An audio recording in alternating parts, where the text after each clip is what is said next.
In 2026, live well in the rhythm of your own steps. That is exactly the theme XYZ Library wants to share with you today. It is a reflection from XYZ Library's bookshelf of classic works through a masterpiece called Walden by the American writer, poet, and philosopher Henry David Thoreau. And now, please listen to today's reflection through this video.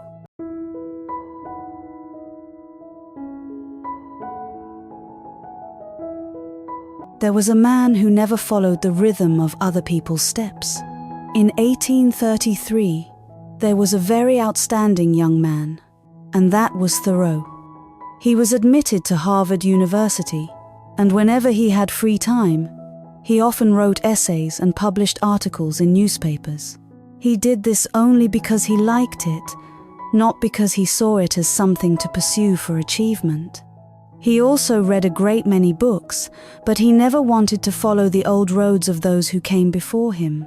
He chose to live according to his own path. Thoreau lived in the 19th century, at a time when the American economy was rising and society as a whole was making great strides toward industrial civilization.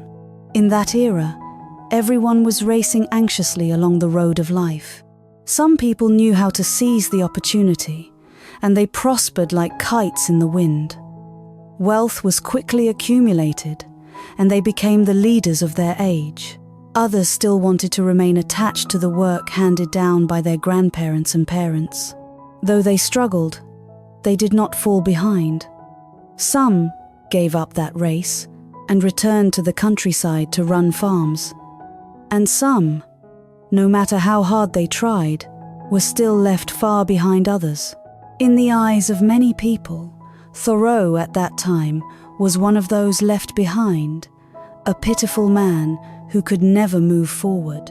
After graduating, Thoreau worked as a journalist for a newspaper, but his manuscripts were not approved by the editor-in-chief. He also ran and built a private school with his brother, but in the end it failed. After that, he worked in his father's pencil factory.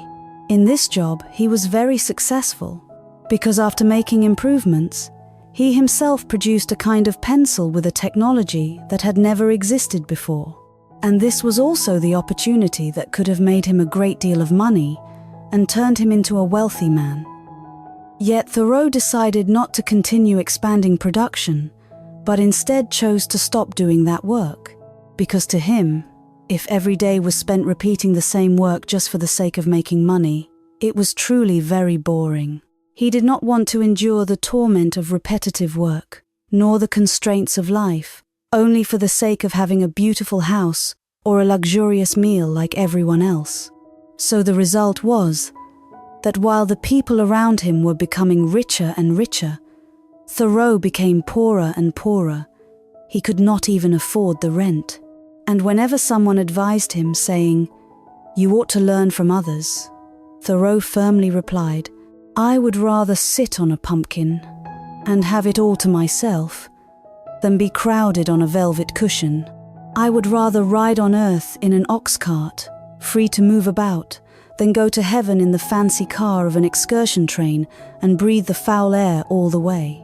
In his view, the most important thing in life was not to surpass others or keep up with one's friends. Achieving success like everyone else was not certain to bring true happiness to oneself. What mattered was that each of us had to find our own tempo and rhythm. And because he was a person who did not follow the rhythm of those around him, someone who did not let any rule restrain him, these very things shaped Henry David Thoreau, a writer, poet, naturalist, thinker, pioneer of transcendentalism, and also a philosopher of nature and of the relationship between nature and human life. It can be said that he was one of the few American writers after the 20th century to have such influence and to be loved by readers all over the world.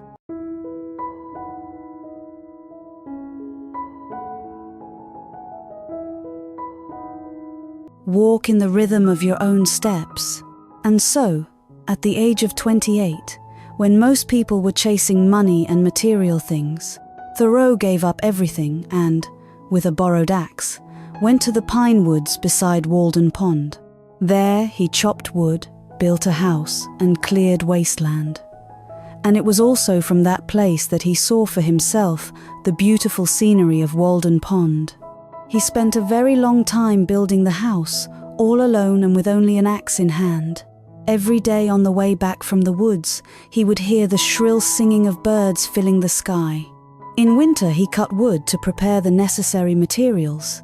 And when spring came, the frame of his house was finally completed. Thoreau used a little of his savings to buy scrap wood and began decorating the inside of his hut. In this way, with his own 2 hands, not rushed, not pressured, and not lazy either, he slowly, peacefully, and at ease built a home for himself. For the next 2 years, he kept company with mountains and rivers and the stars, talking with birds, the lake, and fish. Thoreau's thoughts drifted freely in the stillness of nature and of a simple life. In the end, they were distilled into the classic work, Walden, a quiet pond, a self-built wooden house, forests all around, accompanied by birdsong. Thoreau's life by Walden Pond moved the hearts of countless readers all over the world. Walden influenced American literature, influenced the social movements of Gandhi and Martin Luther King, and also influenced countless modern people who long for a peaceful life of their own. He said, "Men have become the tools of their tools." And he also said, "A man will only succeed if he advances confidently in the direction of his dreams and endeavors to live the life which he has imagined." On the road of life, like a marathon race, everyone is running in different directions and at different speeds.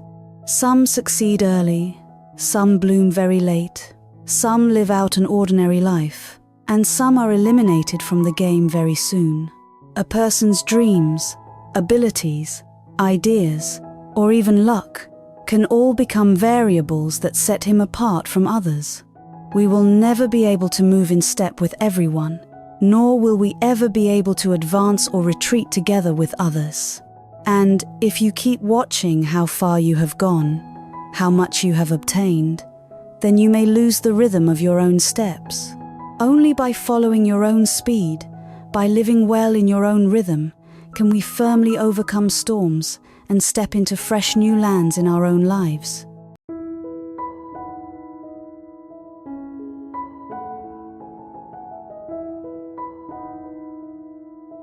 Only by stepping in your own rhythm can you persevere through every challenge.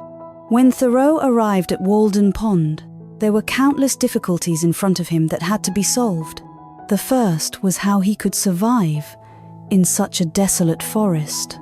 During the time he was building his house, because he had to cut wood and carry materials from early morning, every day he had to use a great deal of strength, but his finances were tight, and he did not have enough time to farm. So every day he could only deal with hunger by eating cornmeal and purslane. Many nearby villagers advised him not to live there, because a person could not live without bread or pork. How could he possibly get such things in that forest? But Thoreau proved to them that even with only cornmeal and vegetables, he could still remain healthy. In truth, the real challenge for Thoreau was not starving to death, but the winter there. Winter by the pond lasted about 3 to 4 months, and on days of heavy snowfall, Thoreau's wooden house was as freezing as an ice house. But he still had many ways to help himself endure the cold. He climbed into the snow-covered woods, brought old logs back home to keep the fire burning day and night, and plastered the walls more thickly. Throughout that winter, when few people came by, every cold night, Thoreau would watch the flickering flames and listen to the wind blowing outside the house. He seemed to hear in that wind, sweeping across the mountain slopes, something like a heroic symphony. In this very way, Thoreau always felt happy, even in conditions that seemed impossible. There were also many people who tried to persuade him to go find a proper job, or at least to do odd jobs on a farm. But Thoreau said, "I want to go up the mountain slowly, freely picking berries. What I desire is not much to begin with, so why should I do things I do not like and exhaust myself?" The difficult days at Walden not only failed to break Thoreau's original intention, but instead gave him strength and made him want to devote himself fully to life. You see, once someone has resolved to live for himself, he can keep a calm and optimistic attitude in the face of every danger and hardship that comes. He will walk in his own rhythm, not panicking, not being impatient, not disturbed by the noise of the outside world, and not fearing or surrendering before difficulties right in front of him. No matter what your choice is, no matter what kind of life you choose to live, you will never be able to avoid the trials of fate. What we need to do is nurture within ourselves a truly strong heart, always keep ourselves calm, stir up courage, be brave, and keep walking persistently on the very path we have chosen.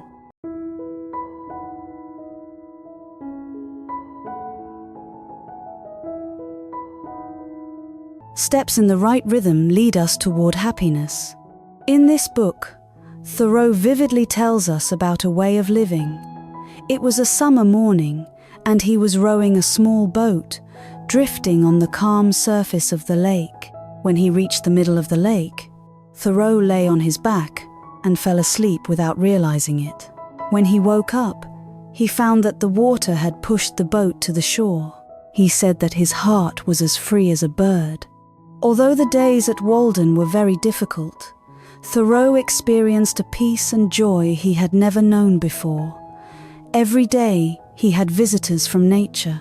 Sometimes it was a breeze carrying the scent of flowers, sometimes a shy little sparrow, and sometimes a foolish little rabbit that had wandered off course. Whenever Thoreau entered the forest, he always felt that the powerful primitive vitality within him had been awakened. And when night fell, first from the distant horizon came the sound of cattle lowing. Right after that came the sound of dogs barking, of wind, and of running water. Nature's symphony made him feel not at all lonely, even when he was alone in the deserted night. In the book, Thoreau could not restrain his emotion and expressed that, "My heart is forever free, while I am confined here." Joy and happiness were always overflowing in his house. In that state of freedom, Thoreau began to meditate and reflect on philosophy. He observed the world and all things outside him. At the same time, he discovered the true nature of his inner self. He also read a great deal, wrote a great deal, and met many people with deep understanding. The days he spent by the pond were the period that reshaped him. He was not a failure who achieved nothing, nor was he a recluse hiding away because he was disillusioned with life. He was a person who lived with all his heart, like a tree rooting itself deep and firm in the earth, while never forgetting to look up at the vast sky above. Thoreau's story reminds me of this saying by Haruki Murakami. "No matter what anyone else in the world says, I trust my own feelings as the truth. No matter what others think, I will never break my own rhythm. Whatever we like, we can naturally persist in. Whatever we do not like, no matter how hard we try, cannot last long. Therefore, only by doing what you like can you feel true and lasting happiness. And if every step we take is merely a copied version of someone else's life, then even if we succeed, we will not feel real joy, we will not find the true meaning of life, and we will not find the freedom within our own soul. So you need to understand yourself clearly. You need to see your own heart clearly from the very beginning, cast off the interference of the outside world, and map out a path of your own." A reader once wrote to Thoreau after reading his work, expressing the wish to follow in his footsteps and live alone in nature. Surprisingly, Thoreau firmly refused, telling him that everyone should follow the voice of his own heart and live as his own unique self. This was also the purpose for which he wrote this work. He hoped that everyone could become the Columbus of his own life. Columbus in history set out to discover a new continent. But each of us needs to find our own continent, to live in it and experience our own land. In this world, there are no two identical leaves, and there are no two people cast from the same mold.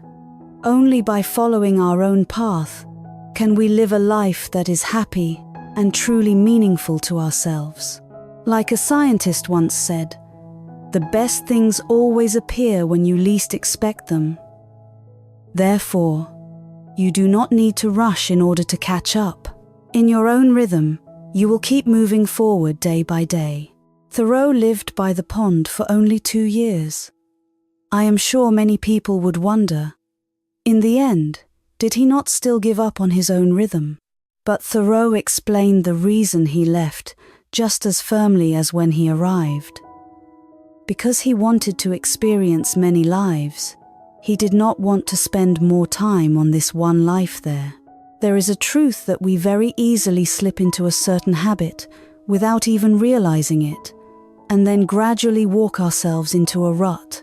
If you become too familiar with your present joy, success, or life, then it becomes very easy to fall back into the old tracks.